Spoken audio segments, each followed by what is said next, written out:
박한용의 생활현대사. 민족문제연구소 박한용 실장과 함께하는 우리 역사 이야기 시간입니다. 가슴 아프긴 하지만 우리가 반드시 외면해서는 안 되는 내용들을 다루고 있죠. 오늘도 변함없이 박한용 실장님 나와 계십니다. 안녕하십니까? 네, 안녕하세요. 실장님, 저희가 지난주에 얘기했던 시베리아 한인들. 사할린. 사할린. 맞아요. 사할린 한인들. 러시아지만. 예, 맞습니다. 사할린 한인들에 대해서 많은 분들이요, 굉장히 충격을 좀 받았다. 그 다음에. 네, 알려지지 않았죠, 지금. 예, 모르고 있었다는 사실 자체가 굉장히 죄책감이 느껴진다. 예, 이런 얘기를 하신 분들도 많으셨고요. 예. 저희가 보면 아주 B급 전범을 한 적이 있었잖아요. 네. 예, 그 다음에 시베리아 억류자 문제. 네. 시베리아 sak풍회란 단체. 그렇죠. 그 다음에 사할린 한인 했지 않습니까? 네. 이 세 가지는 한일 과거사 문제만이 아니고 한국과 일본만의 관계만이 아니라 연합국.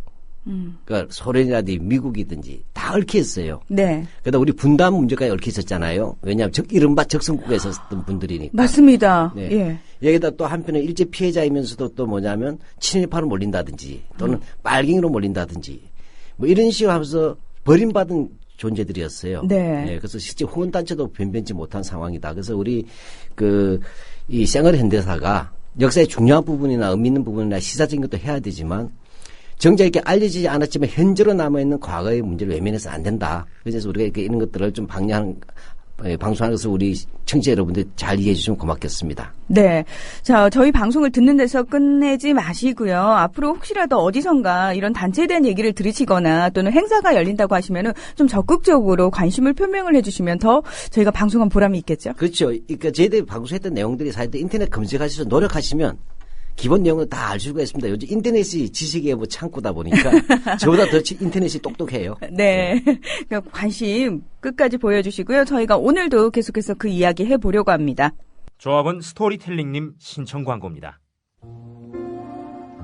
겨울철 최고의 별미 과메기.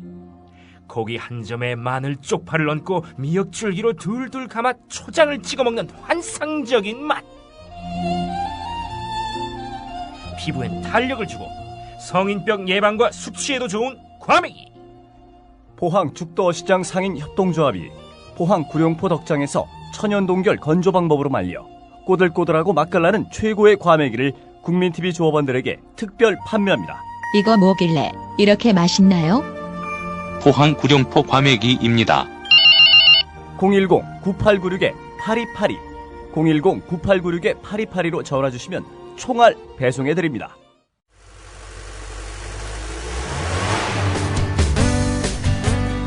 새로운 시작, 새로운 여행, 대한민국 투어. 대한민국 투어는 45인승, 28인승, 리무진 등 다양한 관광버스를 보유하고 있으며 최고의 서비스와 저렴한 가격으로 모든 차량을 이용하실 수 있습니다. 차량 문의는 1599-2686, 1599-2686. 여러분의 편안하고 안전한 여행길, 대한민국 투어가 함께합니다. 결혼식, 가족여행, 세미나, 네이버나 다음에서 대한민국 투어를 검색하세요. 45인승 리무진, 일반 버스, 35인승 버스, 28인승 리무진, 25인승 버스. 서울, 경기, 인천 어디서나 1599-2686. 네, 여러분께서는 국민TV 라디오 박한용의 생활현대사에 오셨습니다. 오늘 박한용 실장님과 함께 나오신 분들이 계시죠? 예, 선생님 직접 소개를 좀 해주시겠어요? 네, 우리 지난번에 출연했던 아주 잘생긴 남자, 네. 얼굴을 안 보였어 아주 좋습니다고 하는, 곱슬머리에, 아주 멋쟁이, 우리 베더코 킨, 지구촌 동포연대 대표 오늘 또 와주셨고요. 네, 안녕하십니까? 네, 안녕하세요. 네. 또 히든카드 한 분이 나왔어요. 예. 저는요, 아까 제가 생방송 하는 중에 누가 문을 벌컥 열어서 웬 훤칠한 청년이 서 있어서 깜짝 놀랐어요. 청소년은 법 없이 살아요. 예, 오늘 청소년인데, 이게 청소년 법정 네. 나이는 지났죠? 네. 네, 바로, 베더코 대표님과 같이 온 아주 어린 손님인데, 사할린 희망 캠페인. 네. 청년분과위원장 박인규 씨예요. 20살이에요. 잠깐만요. 지금 사할린 희망 캠페인 청년 분과위원장이라고요? 네. 20살 청년이? 네, 그렇습니다. 예, 저보다 100배 나오시네요. 고맙습니다. 지금 저희 이제 게시판에요. 오케이 마리님께서 지난주 일요일 서대문 형무소 유네스코 등재를 위한 발족식 하는 날에 다녀왔다고, 예, 사진을 올려주셨는데, 맞아요. 예. 일요일 날 있었죠. 네네. 네네. 저도 참석을 했었고요. 네. 어떤 내용들이 오고 갔는지 살짝만 소개를 먼저 좀 해주시면. 아주 간단하게 얘기하자면 서대문 형무소를 유네스코 세계유산으로 하는데 두 가지 형식, 부동산이라는 이제 어떤 자연 건물유산. 네. 그것이 아니면 기록유산, 수용자 카드가 있지 않습니까?를 인증을 받죠. 정확하게 등재가의 인증입니다. 그 마크를 받는 거죠. 네. 예. 아니 근데 꼭 그렇게 유네스코의 인증을 받을 필요가 있나? 그냥 우리 자신이 좀 잘 잊지 않고 잘 가꾸고 그러면 되지 않나라는 생각도 들거든요. 예, 근데 일단 두 가지 의미가 있어요. 네. 세 가지 의미라고 말할 수가 있겠네요. 크게 보면 첫 번째로 보면 알겠지만 아시아에서 식민지 흔적이 남아 있는 유일한 감옥 시설이에요. 아, 그렇군요. 하나 더 있다면 여순 감옥까지 두 개가 있어요. 네. 아시아에서 제국주는 일본 제국주의였지 않습니까? 그렇죠. 일본 제국주의 감옥 시설이 대만 타이완의 타이베이 감옥이 있고, 물론 일본 본국에도 있었죠. 그 다음에 중국에는 여순 감옥. 그 다음에 우리 그 당시 식민지 조선이었죠. 에서는 서대문 감옥이 있었지 않습니까? 네. 근데 다 없어졌어요. 남은 것이 여순 감옥하고 서대문 감옥 두 개가 있습니다. 아. 그런 점에서 서대문 형무소는 일제 식민지 지배 또는 아시아에서 제국주의 폭력 기구로서의 의미가 하나 있다는 것입니다. 네네. 두 번째로는 또 우리나라 자체의 근현대 역사에서도 굉장히 중요한 게 있겠죠. 다시 말하면 해방위원회 민주 인사들이 탄압당했지 않습니까? 독재 정권에 의해서. 또 통일운동 하신 분이 감옥에 갔죠. 그래서 민주주의와 통일의 역사와 관련이 있기 때문에 이것들을 인정받자는 것이에요. 그리고 오늘 또 행사가 있었어요. 네. 근데 행사하기 전에. 네. 네. 아까 제가 조금 이제 유네스코에 굳이 왜 등재하느냐. 네. 제가 좀 길게 얘기하다 빼먹었는데. 사실 그래 우리가 굳이 뭐 인정받아야 될 필요는 없어요. 우리 스스로 잘 가꾸면 되겠죠. 근데 이 부분은 이것이 우리나라만의 가치가 아니기 때문이에요. 다시 말하자면 독립이란 것은 우리 3.1운동화도 마찬가지지만 침략과 지배와 억압에 반대하는 것이지 않습니까? 그 독립의 가치가 수명 있고, 그다음에 민주주의도 보편적이죠. 그다음에 통일 또는 인권, 사형제도 같은 게 있죠. 사형장이 있었으니까 이런 것을 볼 때 이 서대문 형무소는 우리만의 자산이 아니고 인류의 보편적 가치를 담고 있다는 점에서 바로 그러한 것들에 대한 것들을 확인받고 정작 솔직히 말씀드리면 우리 사회 자체가 오늘날 반민주, 반인권, 반평화로 나아가는 그런 우리 사회의 반동적인 흐름에 대해서 경종을 울리면서 다 함께 그 가치를 수호하자는 하나의 그런 출발이 된다는 점에서 유네스코 인증 운동이 시민 차원에서 시작된 겁니다. 그리고 우리 사회에 참 부끄러운 면이긴 한데요. 이렇게 어떤 국제사회단체, 뭔가 좀 공신력 있는 국제단체에서 무언가 인증을 해주고 관심을 가져줘야지 우리 사회 전체적으로 관심을 기울이는 그런 풍토도 무시 못하는 부분이 있겠죠. 미스 코리아 대회 출마해서 1등 해야 자기가 미인인지 아는 거와 똑같은. 그러니까요. 그런 풍토는 사라지고 우리 스스로 우리 역사를 자각해야 되겠죠. 그렇습니다. 이 지금 행사가 계속 붙어 있는데 오늘 저는 사실 저희가 지지난주 계속 이제 행사 얘기를 했습니다만 오늘이었죠. 10시부터, 네. 오전 10시부터 제 기억에, 예. 네. 행사가 있었는데 3.1혁명 100주년 기념사업 추진위원회 발족. 맞죠? 네. 네. 거기 네. 다녀오신 거죠, 지금? 예, 이제 그래서 헐레벌떡 온 겁니다, 또. 예. 예. 어떤 내용으로 행사가 진행이 됐나요? 예, 두 가지 행사가 진행되었어요. 네. 하나는 이제 아까 있으면 기념사업회 추진위원회 발족식이 오전에 있었고. 네. 그 다음에 10시 반부터인가 11시부터 이만열 전 이제 국사편집위원장님이 왜 3.1운동은 혁명인가? 라는 기조 발표해주시고 지금 학술 발표를 하고 있는데 핵심이 뭐냐면 우리가 흔히 3.1절이라고 부르잖아요. 네. 광복절은 뜻이 있어요. 그죠? 개천절 뜻이 있죠. 네. 나라가 처음 하늘이 처음 열렸다. 그렇죠. 3.1절은 3월 1일이라는 말밖에 없어요. 그건 그래요. 예, 그 그렇죠. 날짜가 중요하다고 생각을 해서. 제헌절 7월 17일인데? 이름이 있어요. 유독 3.1절만은 이게 뭐 하는 것인지 알 수가 없어요. 그러네요. 예, 두 번째로는 그래서 명칭이 3.1절에서 그 의미가 안 드러나고 두 번째 3.1 운동이라고 불렀잖아요. 네. 근데 사실은 일제 당대의 3.1 운동이라고 할 때 운동은 여러 가지 이벤트를 사건을 일으키는 어떤 그런 흐름이잖아요. 근데 혁명은 3.1절은 그걸 넘어서는 혁명적 성격이 있다는 얘기예요. 다시 말하면 3.1 운동은 패배했지만 제가 전에 말씀드렸는데 우량을 하나 낳고 죽었잖아요. 네. 그 우량가가 누구라 그랬죠? 임시정부야. 네, 이때도 이제 우리 우리 문화 아나운서님도 이제 아주 그냥 훌륭한 또 뛰어난 역사학자가 되었어요. 아니 그거는 기억을 해야 될 것 같아서요. 예. 네, 다시 말하면 자주 독립의 과제만이 아니라 한마디 얘기하면 제국에서 민국으로, 즉 낡은 대한제국이나 중세 봉건제 상징이잖아요. 그다음에 자본주의 제국주의였던 대일본 제국을 거부하는 새로운 민주공화국 출범을 3.1운동은 만들어줬잖아요. 그래서 네. 그 이후의 운동은 민주공화정주의에 기반해서 시작되죠. 그래서 뭐죠? 이 민주주의라는 것은 정치, 경제, 사회문화가 다 바뀌는 거죠. 네. 그런 점에서 3.1운동은 그래서 하나의 혁명이고 혁명. 따라서 우리의 독립운동은 대외적인 주권의 달성만이 아니라 정치적, 사회적, 경제적, 민주적 해방을 동시에 달성하는 민주주의 운동과 통일되어 있다. 그렇기 때문에 우리 헌법 전문에 나누는 3.1 정신의 계승하고 4.19 정신의 계승은 벨기에 것이 아니라 하나의 우리 역사의 흐름에 있다. 그러네요. 그러면 오늘날 대한민국에서 헌법을 수호해야 될 한국의 유정자들은 그런 민주적 가치에서 3.1운동과 4.19 정신을 제대로 이어가고 있는가를 경종 올리면서 우리 스스로 그 뜻을 제대로 자리매김해서 오늘 민국에서 제국에서 민국으로 3.1운동에서 3.1 혁명으로 라는 주제로 한국사에 화두를 던지고 2019년까지 5년 동안 이 일을 할 것입니다. 네. 올해가 95주년 되는 해니까요. 그렇죠? 네. 예. 이렇게 실장님 얘기를 저희가 이제 요약해서 들었습니다. 어떤 3.1 혁명인지에 대해서. 근데 요렇게 끝내기엔 좀 아쉬움이 많아요. 그래서 네. 다음 주에 저희 3.1주의 특집을 좀 해야 되지 않을까. 그렇죠. 예. 내일 그래서 진정한 전문가가 오십니다. 선생님, 저기 실장님 전문가 아니십니까? 저는 항상 B급 내지 C급 연구자로 얘기했지 않습니까? 그럼 A급 오십니까? 특 A급. 특 A급. 예. 예. 꼭 어떻게 돼지고기 등급 이야기하고 있어서 미안한데. 예. 예, 해서 다음 주 정말 기대해 주세요. 아마 우리 청취자 여러분들이 다음 주 3.1운동이 왜 운동이 아니고 혁명인가를 이해하게 되면요. 이 내용은 쉽게는 설명드리지만 적어도 그것을 이해하시게 되면 대학교 사학과 전공 출신 내지는 대학원 수준의 역사인식을 갖게 됩니다. 예, 국민TV 라디오에서 방송하는 내용은 저희가 흔히 대학원 수업이라고 얘기를 하거든요. 예, 아마 수준이 지금 점점 높아지고 있을 겁니다. 저희가 다시 한번 이제 지난주에 했던 사할린 한인 문제에 대한 이야기 해야 되는데요. 오늘도 이제 좀 전에 소개해 드렸다시피 배덕호 대표님 그리고 펀치랑 훈남 우리 박인규 씨와 함께 이야기를 하는데 늘 박한영의 생활현대사는 사실은 역사 문제를 다루는 그 프로그램이기 때문에 지난번에 곽기훈 선생님이 90이 넘으셨던 분이거든요. 근데 예.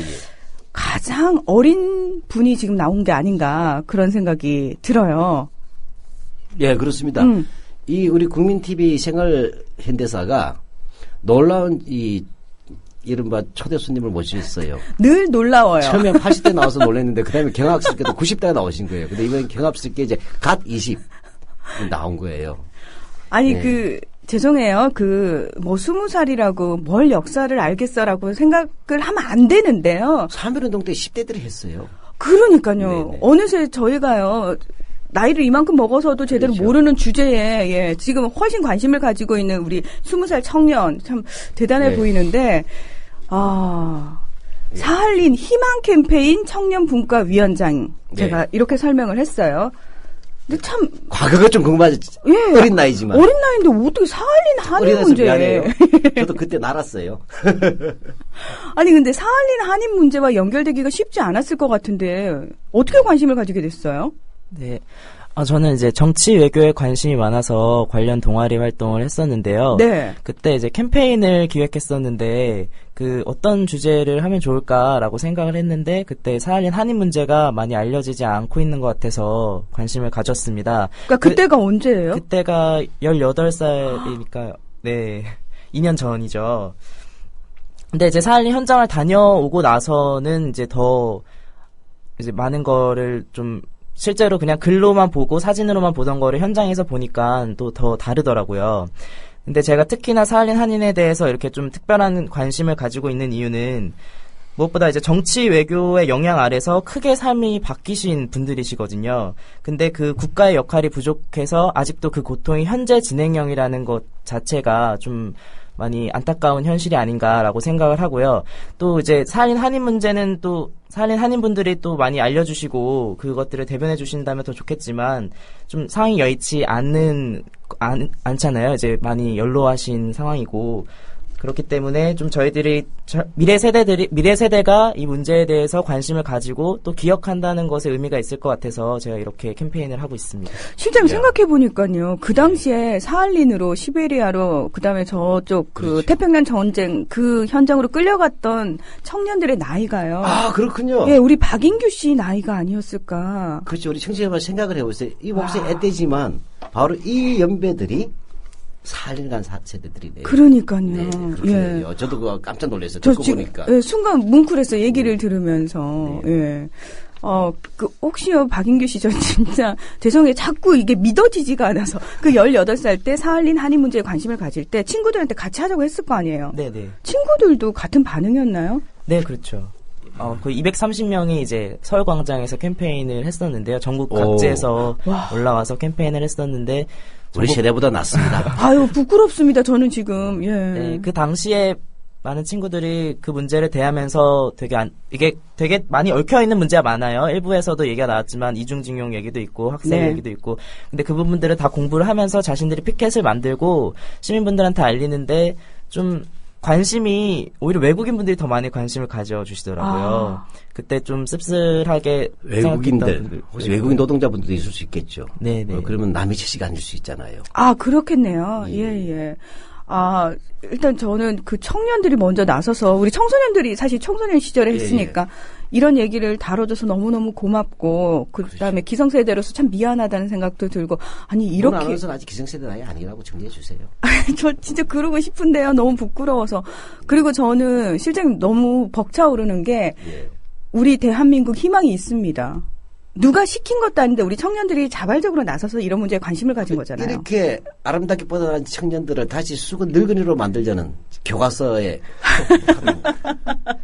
수구가 뭐죠? 청춘을 희생 삼아서 자기들이 회춘하자는 이 부끄러움이 오래오래 반성해야 되겠죠. 예, 근데 또 갈 길이 뭐니까. 네.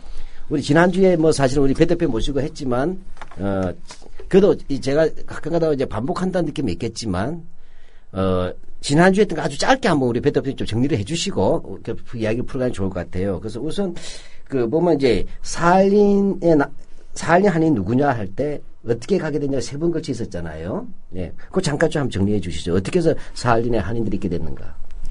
이주하게 됐는가? 말씀드렸다시피, 일제강점기 때 벌어진 일이고, 여전히 지금도 해방되지 않은 땅에 살고 있는 동포들 문제인데, 지금 국회에서도 계속 특별법 제정 논의도 하고 하는 이유가 그런 겁니다. 현장의 문제가 하나도 해결이 안 된 거고, 과거에 지난회에 말씀드렸다시피, 일제강점기에 모집이라든지, 아니면은 알선, 그 다음에 국가총동원 체제에서 44년 말. 징용 같은 거죠. 그렇죠. 징용이죠. 그래서 그 당시에 이제 6, 7만 명 정도 추산되는 분들이 그 현장에 이렇게 끌려간 거고. 도시 하나 인구였죠. 그렇죠. 강제 노동에 종사를 했고, 또, 어쨌든 해방 전국에서 돌보지 못했던 분들이고, 또 1990년까지 소련이랑 수교가 없는 상태에서 완전히 백길이 끊겨서 고향 땅 한번 밟지 못하고 대부분의 당시에 동원된 분들은 현장에서 조선인 이름 하나 달랑 남기고 현장이 지금 다 잠들어 있습니다. 네. 예, 그때 우리가 얘기했죠. 그래서 이 사할린 한인 처음에 1차 이주라고 하게 되면 이제 징용 이전 단계죠. 그러니까 1910년대 이제 20년대가 되겠죠. 20년대 주로 같은 1차 이주 있었고, 그다음에 우리 배 대표가 말씀하신 대로 이제 국민총동원법이 되면서 사실 강제동원되고, 세 번째는 사할린에 끌려갔다가 또 일부는 또 일본으로 다시 또 한 번 징용되는 이중징용. 그러고 나서 귀환하지 못하고 돌아가시거나 이런 분들, 또 돌아오더라도 아직까지 문제가 풀리지 않은 분들, 이것들이 사할린 문제 현실이라 그랬어요. 그렇죠. 네.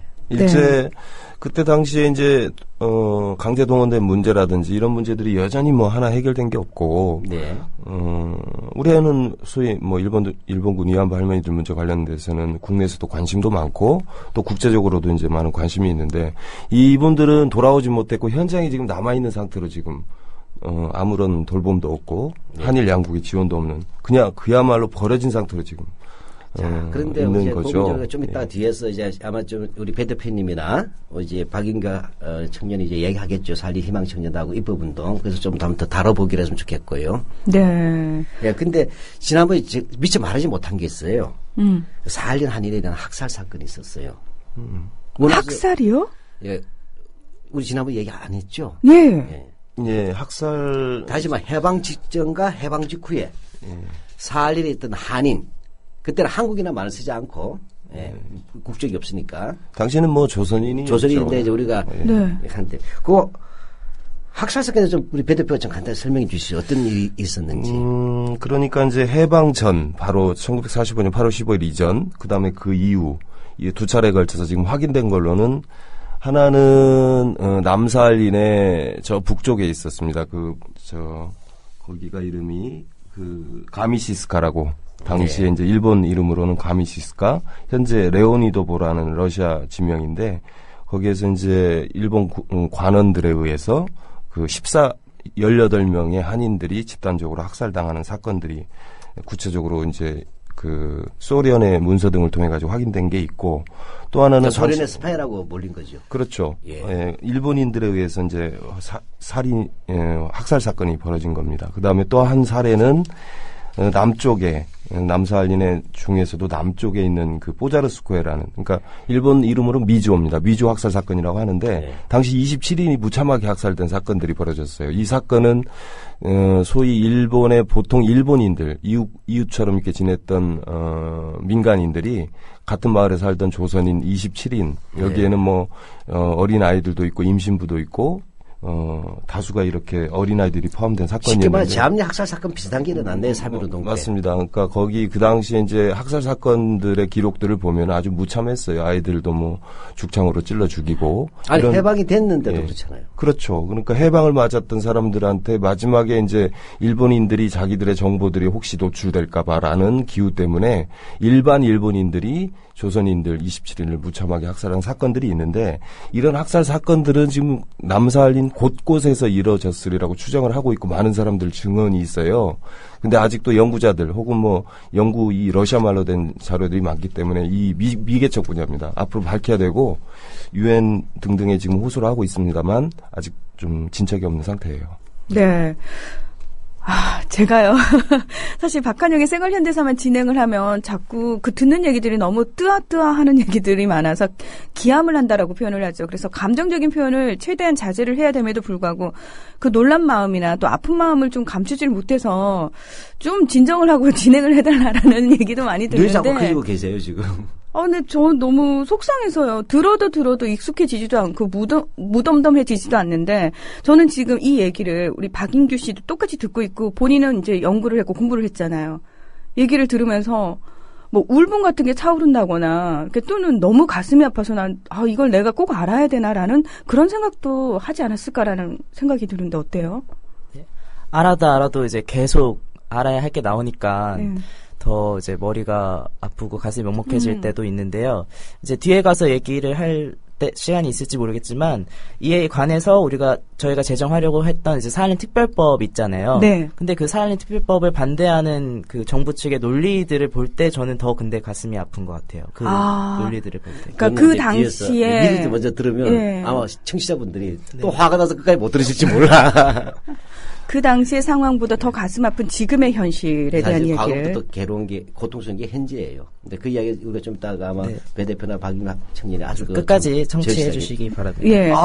저보다 더 훌륭한 말씀 좀 하고 있어요. 아니 지금 청취자분들이 말하는 것도 똘똘하다고, 아주 그냥 이런 청년들 덕에 희망을 바랄 수 있다고 굉장히 든든해하면서 흐뭇하게 지금 듣고 계신데, 사할린 한인들 사실 해방이 되고 나서 곧바로 돌아오지 못하는 상황이지 않았습니까? 지난주에 저희가 잠깐 설명을 했던 것 같은데요.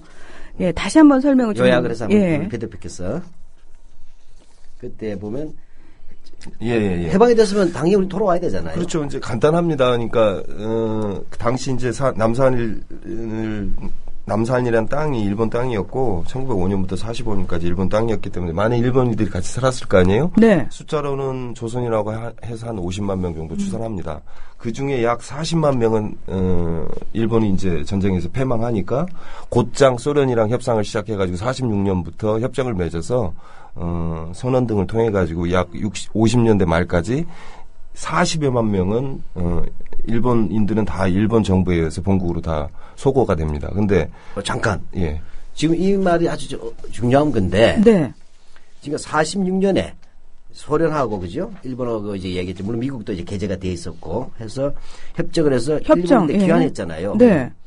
근데 엄밀히 이야기하면 이게 뭐 전 동의하지는 않지만 당시의 국조로 따지면 조선인들이 같이 돌아와야 되는 거 아니에요? 당연하죠. 예. 네. 그러니까 식민지이기 때문에 일본인의 국적을 가지고 있었던 건가요? 근데 왜 이렇게 이렇게 엄격히 조선인들이 얘기하면. 못 들어오죠? 예. 그러니까 국조법에 따르면 일본이 이제 일본이 이중적인 거죠. 전쟁 때 이용할 때는 다 인적 물적 수탈 다 해놓은 상태였어요. 일본이라 그랬어요. 그렇죠. 그때 네. 52년 샌프란시스코 조약 발효 때까지는 조선인들은 일본인일 수밖에 없었습니다. 법적으로, 직접법적으로. 네네. 근데 이제 논리를 새롭게 만든 거죠. 중간에 일제가 패망을 하고 그래서 이제 그 당시에 외지 호적에 있었던 사람들은 다 국적을 일방적으로 박탈을 한 거죠.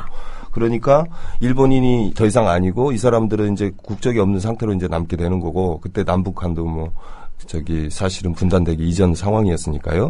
그러니까 이분들을 챙길 수 있는 존재가 없었습니다. 예, 청취자분들 그렇죠. 위해서 네. 무슨 이야기냐면 이제 호적이 나오니까 갑자기 이제 뜨악하실 거예요. 청취자 여러분들 국적하고 호적 관계. 그러니까 일본의 제국주의가 우리 그 당시 조선을 식민지로 했을 때 국적은 일본인이잖아요. 근데 호적과 본적 제도를 줬어요. 네. 그래서 우리가 기재를 할 때는 반드시 본적을 또 호적을 쓰게 돼 있단 말이에요. 그러면 조선이 되잖아요. 본적지하고 호적지가. 그렇죠. 그러니까 저절로 일본인인지 아닌지 파악할 수가 있죠. 그래서 뭐냐면 일본 호적에 등재된 사람은 일본 순수한 혈통적으로 일본인들만 되잖아요. 그래서 조선 호적에 등재된 사람은 당연히 조선인일 거 아니에요. 그렇죠. 그러니까 제끼고 배신한 거죠. 팽개친 거죠. 국적과 호적이 구분돼 있었는데 네. 이 당시 일본 호적에 등재된 사람만을 일본인으로 간주를 하는. 예. 네. 그래서 일본인들만 본국으로 다 데리고 가고 그 동토의 땅에 남은 사람들은 강제 동원된 우리 동포들밖에 없었습니다. 예, 그러고 나서 이제 바로 52년에 샌프란시스코 대일 강화 조약이 일어났을 때는 또 사할린 한인은 일본인이 아니게 되잖아요, 이제는. 네. 또 일본 국적이 박탈되니까 일본은 우리 책임 없다. 그렇죠. 두 번 배신하는 거죠, 쉽게 말하면. 예. 예, 이렇게 가는 겁니다. 그 이야기예요. 네. 예, 근데 이제 귀한 얘기를 또 잠깐은 해야 되겠죠, 다시. 지난번에 네. 얘기는 했지만. 예. 그러면은 이 한인들을 그 당시에 조선인이라고 불렀을까요? 어떻게 불렀는지 모르겠지만 예, 조선인이라고 당신 불렀겠죠. 조선이죠. 그러면 이분들이 귀환하는 거는 언제부터인가요? 사할린 한인들이 귀환한 거는 지금까지 제대로 된 귀환 조치가 없었죠, 여전히. 그러니까 공식적으로 예. 이렇게 데리고 오는 거는 없었고. 그렇죠. 그러니까 제도적 법적. 예. 물론 일본 정부의 원죄가 있는 여전히 남아있는 상태고 이 문제는 언젠가는 한국 정부든 통일이 된 이후에 뭐 따져야 되는 문제들이 분명히 남아있는데 네. 사실 한소수교가 90년 9월 30일입니다. 그러니까 그때까지는 실제로 우리 정부가 혹은 한국 정부가 소련이랑 이렇게 협상을 해가지고 할 수 있는 방법도 없었고 그때는 적성국가였죠. 그 시기에는. 그러니까 그들에 대해서 보호할 수 있는 방법들이 아무것도 없었고 또 조치도 제대로 취한 것도 없고 그러니까 당시 이제 이 문제를 좀 많이 그래도 알려지게 된 계기는 58년에 일본인들과 같이 결혼한 상태에 있는 사람들은 일본으로 데려갔어요. 일본 정부가. 그때 당시에 그렇죠. 어떻게 보면 일본인 여성을 보호한다는 장치죠. 맞습니다. 그래서 한국인 남편을 위해서가 아니라. 일본에 돌아오는 백길에서 사할린에서 이렇게 사할린을 떠날 수 있었던 조선인들은 사할린에 남겨두고 온 동지들 때문에 잠이나 제대로 잤겠습니까? 그러니까 그 이후에 한 30년 동안 아주 치열한 일본 사회에서 사할린 문제를 알리는 사할린 출신의 우리 동포들이 많은 노력들 때문에 지금까지 좀 알려지고 있는 건데 사실 귀환 문제는 전혀 이제 어떤 방법이 없다가 90년제 한소 수교 이후에 본격적으로 이제 소위 영주 귀국 사업이라는 형태로 네. 뭐 2000년에 한 1000명, 2007년에 2008년, 2009년에 또 한 2000명 뭐 이런 식으로 해가지고 일단 일본의 도의적인 뭐 문제, 그러니까 인도적인 문제라는 그런 미명하에서 고향에 돌아올 수 있는 사람들을 일부는 있었죠. 지금 그런 분들이 전국에 23개직이 살고 있는 거고요. 네, 이거 정리해보자면 네. 이 사할린 한인대 귀환들은 사실은 이제 90년까지 엄밀하게 얘기하면 국교 수립이 없다는 명분 아래 한국 정부는 폐기했다는 것이죠. 그러니까 버려두고 방치했다는 거죠. 그렇죠. 예. 그리고 나서는 오히려 뭐냐 일본의 부인을 둔 어떤 덕택이라는 말은 이상하지만 그런 과정 속에서 일본으로 갔던 사할린 한인들이 일본 정부를 통해서 집요하게 요구를 했었고 네. 그런 과정에서 뭐냐면 1988년 일본 외상이 도의적 책임을 이야기하고 또 그냥 여기 한국 정부하고 일본이 같이 해서 이제 적십자사를 통했겠죠 처음에는 이렇게 하고 그다음에 해서 이제 뭐냐면 이제 영주 기국 내지는 또 지원 사업 같은 것들에 대해서 논의가 시작되고 이제 그 이후에 이제 이 영주 기국 사업들이 이제 시작된 게 90년대라는 얘기죠. 그렇죠. 예, 그렇게 된 것입니다. 네. 자, 이렇게 우리 정부가 신경을 써줘서 이제 뭔가 이렇게 물꼬가 트이고 한이 어느 정도 풀리나 싶었는데 여기서 또 한 번의 이산 가족이 탄생을 하게 되는 말도 안 되는 상황이 벌어진 그러니까 거죠. 문제 해결이 아니라 새로운 문제가 출발하게 되는 것이죠. 네. 이거는 어떤 내용인가요? 그러니까 고향에 돌아와서 문제가 없어져야 되는데. 네. 근데 그렇죠. 왜 또 이산이 또 이산 문제라는 건 간단합니다. 이중징용 문제 거론했잖아요. 네. 이전에 일본 제국주의 시대 때 그러니까 조선인들을 사할린으로 끌고 가서 다시 사할린에 필요가 이제 더 이상 물자 수송들이 어려워지니까 사할린에 이렇게 징용했던 분들은 다시 또 일본 본토로 데려가서 노동력을 착취하고 강제 노동을 시키고 했던 그런 흔적들이 남아 있었는데, 그러니까 이산 문제라는 건 그때 당시도 이산 문제가 있었지만 한 3번의 이산입니다. 그러니까 한 조선에서 뭐 사할린으로 갔을 때 가족들 그렇죠. 이산이 그때 없었고, 한 번이고요. 그렇죠. 예. 돌아올 수 없는 사람들의 문제. 두 번째는 약 44년 전쟁이 이제 좀 연합군이 참여를 하고 사할린에서 일본으로 백길이 막히니까 이제 사람들을 다시 일본으로 데려오면서 그때 당시 또 한 번 이산 가족이 생기고 또 영주육 사업이라고 아까 말씀하셨지만 90년대 이후에 이제 본격적으로 한일 간의 정부 간의 논의를 해가지고 영주육 사업을 하는데 그때 당시 조건이라는 게 아주 가혹합니다. 45년 8월 15일 이전 출생자만 해당이 되는 건데 네. 영주육 사업이라는 게 뭐 조건이 일본이 제시한 조건이 1945년 8월 15일 이전 출생자다 보니까 배우자가 만약에 45년 8월 15일 이후 출생자면 생이별이 생기는 거예요. 같이 못 와요? 그러니까 배우자인데요. 그 조건을 그렇죠. 맞추기 위해서 사할린 현장에서 이혼을 하고 다시 또 새로 조건을 맞추는 결혼을 하고 이런 정부도 다 아는 거죠. 알면서도 그 조건에 따라서 들어오라라는 이런 얼토당토하는 영주육 사업들이 계속 진행돼 왔고 지금도 그렇습니다. 충격적인 사실이죠. 그러니까 예를 들어서 실장님 저희가 상식적으로 생각을 해볼게요. 만약에 막 해방이 되고 나면은 이 조건이 맞을지도 몰라요. 귀국시킬 때 그 당시는 그쵸. 바로 근데 그러면 그럴 수도 있겠죠. 그렇죠. 근데 시간이 수십 년이 흘렀어요. 그분들이 거기서 삶을 영위를 하고 있었고 많은 환경들이 변했을 텐데 갑자기 영주 귀국이라는 명목하에 조건을 그 당시 조건을 제시를 해버리면 안 되는 거 아닌가요? 자, 배 대표 이게 좀 이제 복잡해지니까 그래도 정리를 이제 청취자분들 좀 어리둥절할 거예요. 네. 왜 상식적으로 이해가 안 갈 거 아니에요. 예. 즉 영주 귀국 사업을 한다고 한 것은 일본과 한국의 만시지탄이지만 네. 당연히 해야 되고 일본 정부가 비용도 되었단 말이에요. 근데 여기서 옵션이 붙인 거죠. 쉽게 말하면. 예. 이것이 바로 45년 8월 15일 이전에 출생한 자로 얘기함으로써 뭐죠? 예를 들자면 두 가지가 발생하죠. 배우자의 경우도 하나 있을 수 있죠. 젊은 배우자와 결혼했을 경우. 네. 해방둥이 또 있을 수 있잖아요. 왜? 그렇죠. 1990년대니까 이게 지금 이야기가 해방된 지 40년 이후니까. 네. 두 번째로는 그때 만약 부인이 원 조선인을 할지라도 해방 이전에 안 태어났을 경우가 있을 수 있잖아요. 그렇죠. 왜냐하면 장가를 미뤘던 분이 많아요. 예. 두 번째로는 자식이 낳잖아요. 또 손자도 있을 수 있죠. 빠른 분은. 그렇죠. 근데 이 모든 가족들이 사할린에 남아야 되고 혼자 와야 된다는 얘기죠. 그렇죠.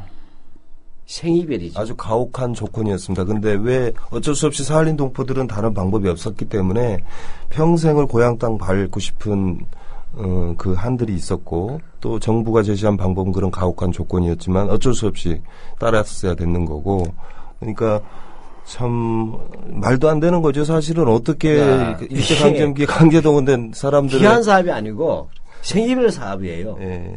이게 사할리 문제의 또 하나의 문제가 이것은 충분히 한국 일본 정부가 해결할 수 있음에도 불구하고 예. 안 한 거죠. 그러니까 그렇게 끌려간 사람들 문제를 우리 정부는 이제 러시아 정부, 러시아 국민이라고 했었고 또 예산이 없다라는 이유로 뭐 영주육 사업 제한을 이런 조건을 붙여가지고 하는 건데 이건 어떻게 도대체 양심이 이 정도밖에 안 된다는 거죠. 예, 지금 이제 사할리 문제가 굉장히 복잡해요. 그래서 제가 간단하게 한번 정리를 해드릴게요. 청취자분, 사할리 문제랑 굉장히 복잡한 거예요. 첫째는 문제 이제 배 대표가 그래서 빨리 머리가 하얘졌는데 고민을 많이 하고 네. 수영하고 머리가 다 하얘요. 저보다 어린데도. 예. 첫 번째로 보면 강제 동원되거나 현지에서 노예 노동하거나 그다음에 또 임금도 못 받고 강제 저축당했지 않습니까? 이런 또 귀환에 대해서 일본이 책임을 다하지 않았다면서 일본 정부에 대한 책임 추궁이 있지 않습니까? 이게 하나가 있어요. 우리 흔히 말 대일 과거사 문제죠. 두 번째는 영주 귀국하는 한인들에 대해서 나중에 좀 배 대표가 이야기하겠지만 또 들어온 분들도 행복하지 않잖아요. 현재 상황이. 또 아주 어려워요. 그렇죠. 예. 세 번째로는 생기별에 대해서 영주 귀국하지 못한 사할린 잔류 동포들이 또 문제가 발생했잖아요. 예. 그 다음에 이 영주 귀국을 희망하더라도 해방 이후 출생했던 분들, 이런 분들의 경우에 뭐냐면 들어올 수가 없잖아요. 그렇습니다. 그러니까 흔히 말하는 직계 비속이라 하더라도, 그죠? 예. 또 배우자라 하더라도. 그 다음에 또 남은 게 있어요.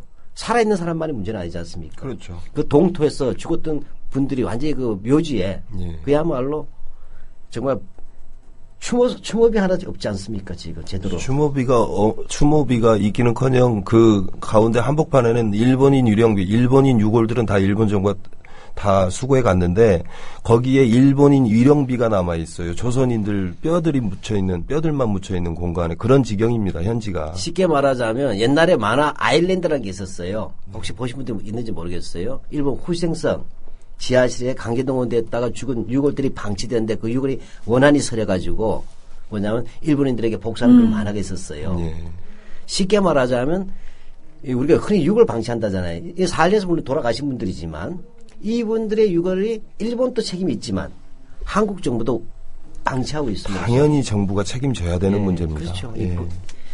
왜냐하면 조국을 그러다가 미쳐서 죽었다고 할 만큼 나온 분인데 이런 것들이 복잡해요. 그 현장에 가는 관광객들이 있을 수 있어요. 러시아 땅이니까. 거기 가면은 여기가 일본인들이 이렇게 많이 죽었구나 이렇게 오해한다는 거죠. 아, 그렇겠네요. 그렇죠. 당연히 그럴 수밖에 없습니다. 쉽게 말하면 우리 선조들이고 우리 조상들인데. 예. 흔히 우리가 옛날에 하듯이 꽃도 십자가도 없는 무덤들이 방치되어 있는 겁니다.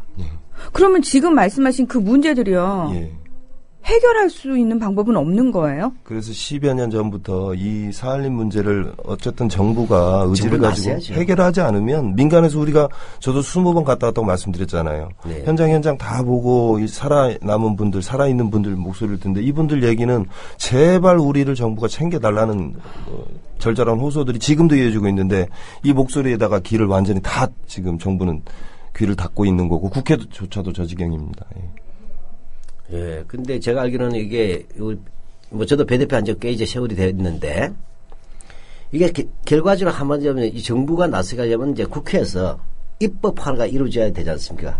그래야 강행이 되는데, 이게 계속 해왔죠? 어떻게 됐습니까? 입법은. 근데 박 실장 이렇게 얘기했지만, 국회가 나서기 전에 정부가. 물론 그렇죠. 벌써 몇 년 됐습니까? 제가 워낙 정부에 대해서 포기하다 보니까. 38년부터 예. 정부도 알 거 아니에요. 그동안 그 현장들을 요즘에는 가끔 다니기는 하더라고요. 이제는 과거와는 달리 뭐 현지의 영사 출장소도 있고 교육원 같은 것도 있는데 다 알면서 왜 방치하냐 이거죠. 지금도 이 사람들 그럼 그대로 그 죽어 있는 사람들은 그렇다 손 치고 살아 있는 사람들에 대한 어떤 지원책이라든지 지금의 그러니까 기형적인 이런 반인권적인 영주육 사업에 대한 전면적인 어떤 검토들이 필요한데 이건 우리 정부가 먼저 나서서 해야 되는 거지 국회에 맡길 일도 아닌데 그렇죠. 오히려 정부가 앞서서 이 특별법 제정에 지금 반대하고 있는 상황이에요.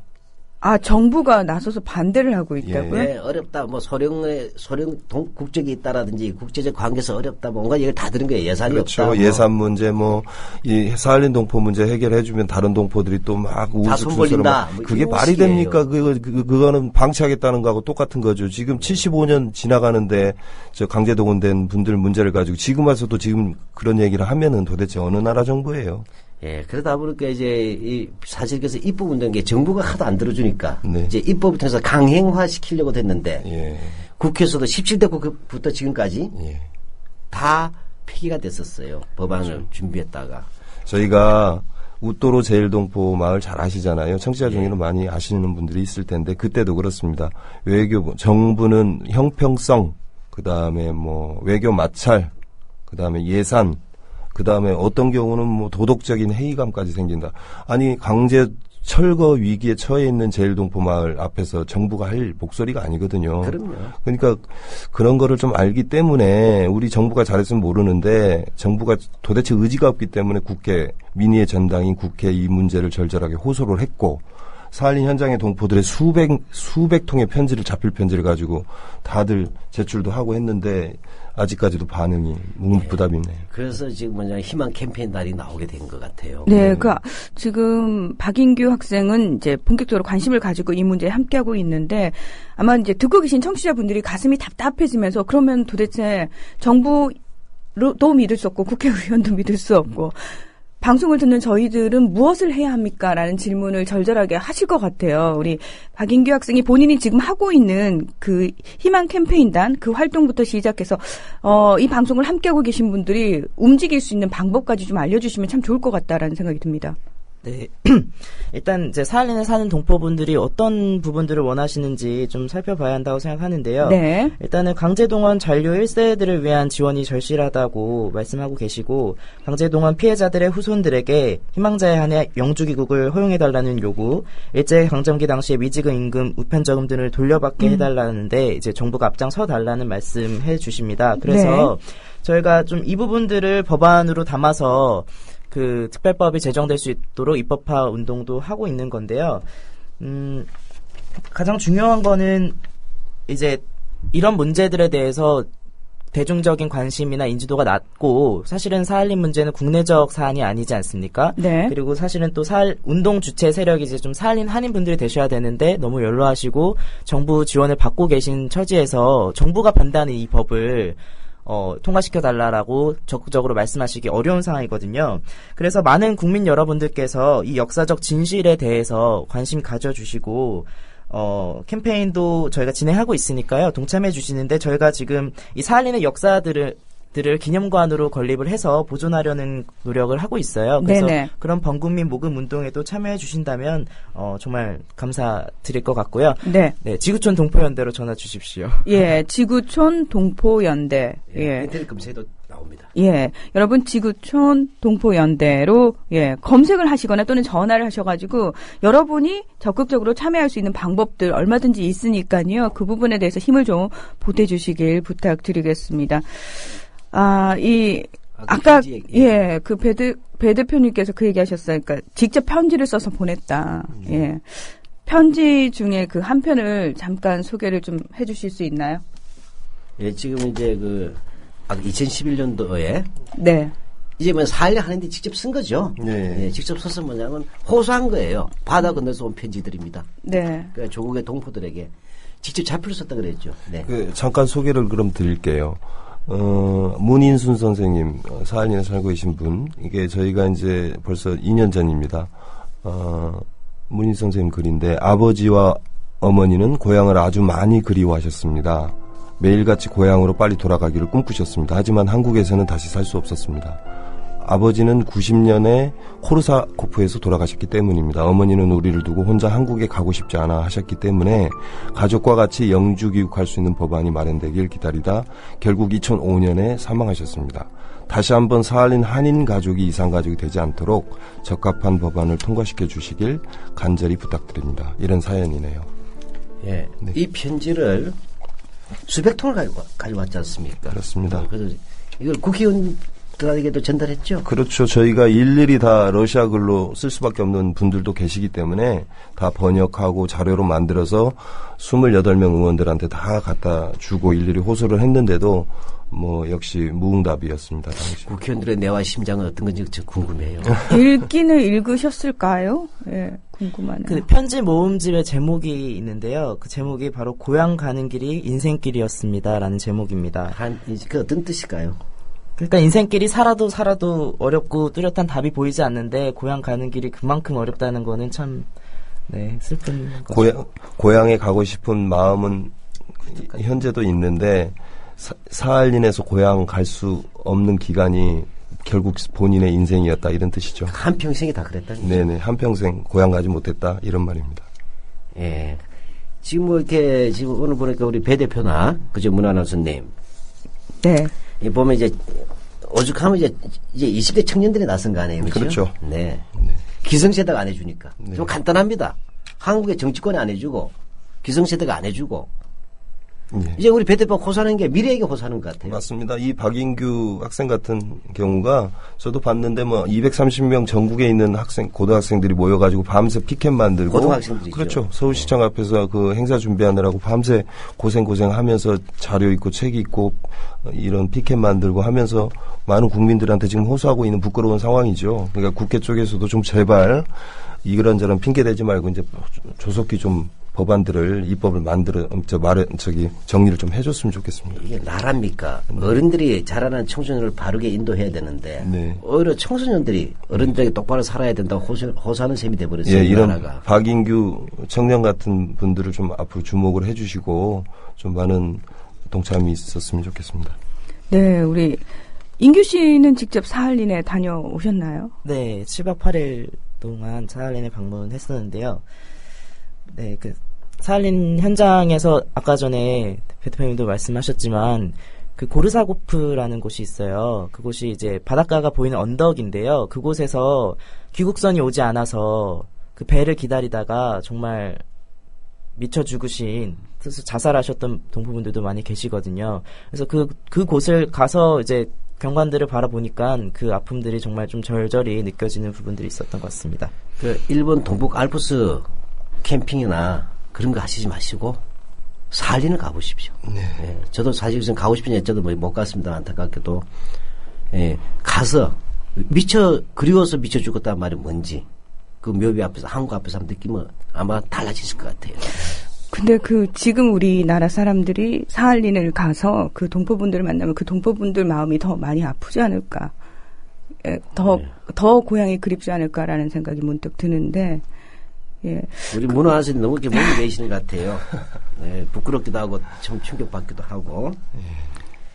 근데, 그 주위 친구들은 어떤 반응들이었어요? 이 이야기 하거나 같이 봤을 때.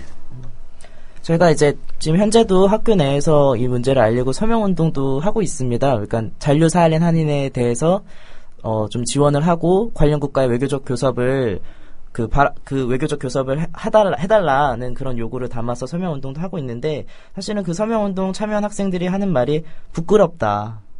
부끄럽다. 그리고 또 좋은 경험이었다고 얘기하는데요. 그러면 되물어요. 이제 정부는 그럼 뭐를 했냐? 국회는 뭘 했냐? 10년 동안 17대, 18대, 19대 국회에서 발의가 모두 됐지만 사실은 소관 상임위 통과도 어려웠습니다. 그래서 그러니까 어쨌든 외교부가 반대를 하고 있잖아요. 어느 나라 외교부인지 도대체. 맞습니다. 첫 번째는 뭐 형평성, 다른 동포와의 형평성, 두 번째는 외교적 마찰이 있고, 세 번째는 이걸 법제화해야 되는지에 대한 회의가 있으며, 네 번째는 소관위를 변경해달라, 이런 무책임하고 약간 수수방관하는 모습이 보이는데요. 저는 이제 특히나 이 형평성 문제 제기가 좀 가슴이 많이 아팠습니다. 그러니까 이 재해동포들은 특히 그 형성 역사가 일제강점기의 그런 아픈 역사를 딛고서 그곳에 어쩔 수 없이 가게 된 그런 아픈 역사인데, 그리고 또 그곳에 있는 현실의 인권 상황들을 모두 다 고려를 하고 이분들에 대해서 맞춤형 지원을 해주려는 생각을 해야 되는데, 그 부분에 대한 고민은 이제 빠져 있고, 여기 주면 저기도 줘야 된다. 그러니까 우리 입 싹 닫자. 전형적인 관료주의라 그러죠. 이렇게 보신주의. 하면 안 되는 거죠. 그래서 물론 형평성도 따져야 합니다. 예산이 들어가는 문제니까. 근데 그 전에 특수성을 얼마나 고려했는가. 이 사할린 한인들의 특수성에 대해서 역사를 통해서 얼마나 접근을 해서 바라봤는가. 근데 이 형평성 제기도 참 한 게 고려인 동포 합법적 체류 자격 취득 정착 지원을 위한 특별법은 2010년에 통과가 되었습니다. 그러니까 고려인 동포법은 이미 통과가 됐는데 이제 더 이상 이렇게 형평성을 제기하면서 이 문제 반대하지 않았으면 좋겠고요. 그런데 사실은 국회의원 분들은 그러면 관심 안 가졌느냐? 네, 관심 가지시죠. 그렇지만 얼마만큼의 시간과 전략을 가지고 이 문제에 대해서 정말 입법화 하시려는 분들이 계신지는 사실 좀 회의적인 부분들이 있습니다. 왜냐면 정부 측이 제기하는 논리들에 대해서 이제 반박을 다 해서 이 부분을 통과시켜야 하는데 그게 어려우니까 자꾸 계류가 되는 거거든요. 네. 그래서 정부가 좀 행정부 대변만 하지 말고 네, 국민들이 얘기하는 그런 목소리들을 국회에서도 많이 반영했으면 좋겠어요. 그 18살 때 사실은 어른들은 그렇게 얘기하거든요. 너네 공부나 해. 너네가 뭘 안다고 이렇게 얘기를 많이 하는데 이렇게 어떤 역사의 한 아픈 그 단면을 가지고 이제 본격적으로 공부하기 시작하면서 이 문제를 해결하겠다라는 생각을 가지고 그 230명의 청소년들이 어른들을 만났잖아요. 그걸 해결해 줄 수 있는 어른들을 그 어른들을 만나면서 개인적으로 어떤 느낌을 받으셨는지 궁금해요. 글쎄요. 느낌이랄까요. 그냥 일단 이 문제에 대해서 왜 반대를 해서 이게 77년 동안 묵혀왔는지 사실은 저는 이해가 안 돼서 당연히 저는 가면은 그랬느냐 몰랐다. 몰랐다. 이제 너네가 알려줬으니 이제라도 우리가 하겠다. 이렇게 나올 줄 알았어요. 사실 위안부 문제도 90년도에 다 터진 거잖아요. 네. 그럼 일본이 그랬잖아요. 그때 왜 너네한테 이렇게 중요한 문제를 이제 와서 얘기하느냐. 그랬는데 이게 지금 77년 동안 지금도 지금 녹화하고 있는 시간에도 현재 진행형으로 일어나고 있는 거라서 저는 당연히 가서 얘기하고 우리 뜻이 이렇고 많은 국민들도 이 부분에 대해서 여론조사를 해라. 그러면은 다 지지할 것이다. 이렇게 얘기했는데도 아무 그게 없잖아요. 네. 네. 그래서 그거를 내가 볼 때 이해할 수 있으면 대한민국의 비밀을 아는 거예요. 하고 대한민국 지배집단의 비밀을 알아요. 그래서 다른 문제보다 특히나 이 4.16 동포 문제를 대하면서 일단은 국내적 사안이 아니기 때문에 관심도 또 낮고 역사고 또 그리고 이제 관련 주체 세력들이 이제 많이 좀 연로하시다는 점, 그러니까 여러 부분들에서 좀 입법화의 어려움들을 많이 느꼈던 것 같습니다. 네, 혹시 시민들이나 그냥 보통의 우리 한국 사람들을 상대로 이런 캠페인이라든지 홍보 활동 같은 것들을 하면서 또 느꼈던 점도 있을 것 같아요. 워낙 내용이 많잖아요. 복잡하고. 네. 또 3번의 망향이잖아요. 그 부분들을 모두 소개하기도 어려운 게 사실인데요. 저희가 그래서 사실은 또 청년 분과를 만들어서 활동하려고 하는 게 각 지에 4.16 동포분들이 많이 사시고 계세요. 전국적으로. 그래서 그 4.16 동포분이 사시고 있는 거주지에서 인근에 있는 고등학생들이 가서 구술 작업을 진행할 거거든요. 그래서 3번의 망향을 했다는 그런 부분들은 있지만 그 안에서 동포분들이 각자 어떻게 자신의 삶을 전개하셨는지 그 내용들은 다 각 다른 부분들이기 때문에 그런 부분들을 구술 작업을 해서 좀 아직도 잘 모르고 계시는 동포분들의 이야기를 사실적으로 전달을 하고 또 혹시나 거기서 자료조사가 필요한 부분들은 또 자료조사 해야 되는 거고요. 네. 근데 기억이 나는데 배 대표. 그 전에 한번 그 사할린에 묘비명 먹기 적기 그런 게 있지 않았어요? 네, 조금 설명해 주시면 좋겠어요. 사할린을 갔을 때 한번 가면 무슨 일을 하는지가 있지 않습니까? 그냥 다시 보고 오는 건 아니었어요. 네. 저희가 이렇게 돈 모아서 갔었는데. 저희가 했던 일들 중에 대일항쟁, 그러니까 일제 강점기 강제동원 피해 조사 및 국외 희생자 등 지원위원회라는 현재도 있는데요. 올해도 2년 이제 연장이 돼서 올해도 기능을 하는데 그쪽 공무원들이죠. 그러니까 해외 출장이 15일 이상 되지도 않고 그래서 우리 킨에 의뢰를 했어요. 네. 사할린 한인 이름이 이제 사할린 한인 묘비조사라는 이름이죠. 그 광대한 무덤들하고 흩어진 무덤들. 그렇죠. 그 일일이 다 그 사람 억울하게 돌아가신 분들의 이름을 찾아주는 겁니다. 기록으로 해서 남기고 그걸로 해서 유족들이 만약에 어떤 도움이 필요하면 좌표까지 다 찍고 사진 찍고 이렇게 해서 광범위한 작업인데 저희한테 의뢰를 해서 첫 사업을 저희들이 이렇게 하게 됐어요. 물론 예산도 저희가 국회 쫓아다니면서 딴 거죠. 네. 그렇죠. 결국 저희들도 그 위원회 사정이 있기 때문에 터무니없는 그런 재정으로 이렇게 해서 많은 저희들도 손해도 있었고 했지만 어쨌든 현장 역사적으로 처음으로 약 1593명의 그 조선인 당시 이제 돌아가신 분들의 이름들을 제대로 좀 정리를 했고 두꺼운 책으로 정리하고 좌표도 다 찍고 사진 찍고 무덤 위치도 그렇죠. 국내 유족들하고도 이제 연결시키는 그런 작업들을 한 경험이 있습니다. 물론 굉장히 힘들었죠. 모기가 바늘처럼 크고 사할린도 여름에 무척 더워요. 예. 거의 목숨을 걸고 했고, 했는데 이제 그 첫 사업들이 지금 시작이 됐고 이미 작년, 재작년도 진행이 된 부분들이 있는데 앞으로 잘 좀 어떻게 진행되는지 또 봐야죠. 그러니까 이건 아예 그러니까 직접 묘비 하나하나를 다 확인하는 다 확인하는 겁니다. 쉽게 말하면 그 공동묘지라고 생각하시면 되겠죠. 예, 표현이 좀 예. 그렇습니다만은 거기 있는 묘비에 새겨진 내용들을 예. 다 기록을 하는 겁니다. 그렇죠. 울창한 가시나무 같은 거 앞을 가로막는 거 시야로 확보하기 위해서 다 낫으로 쳐야 되고 톱으로 잘라야 되고 사진을 또 기록들을 다 이렇게 기록을 해야 되고 일일이 이렇게 수작업들이 다 필요한 거고 못합니다 보통. 네. 저희들이 처음에 역사적인 어떤 상징성들이 있고 사명감들을 가지고 좀 했는데 어쨌든 제대로 잘 계속 해마다 하나요? 저희들이 하는 건 아니죠. 이미 이제 좀 부끄러운 거지만 좀 잘 정리를 해야 되는데 이게 이제 예산이 생기니까 또 여러 경쟁들이 생기고 저희들은 빠졌습니다. 제가 차마 방송에서 말을 못 하겠네요. 네. 방송에서 하기 좀 힘든 부분이 있어요. 네, 네. 참 민망하고 부끄럽습니다. 네. 우리 박인규 학생은 언제까지 이 문제에 관심을 가지고 계속해서 좀 적극적인 활동을 할 계획인가요?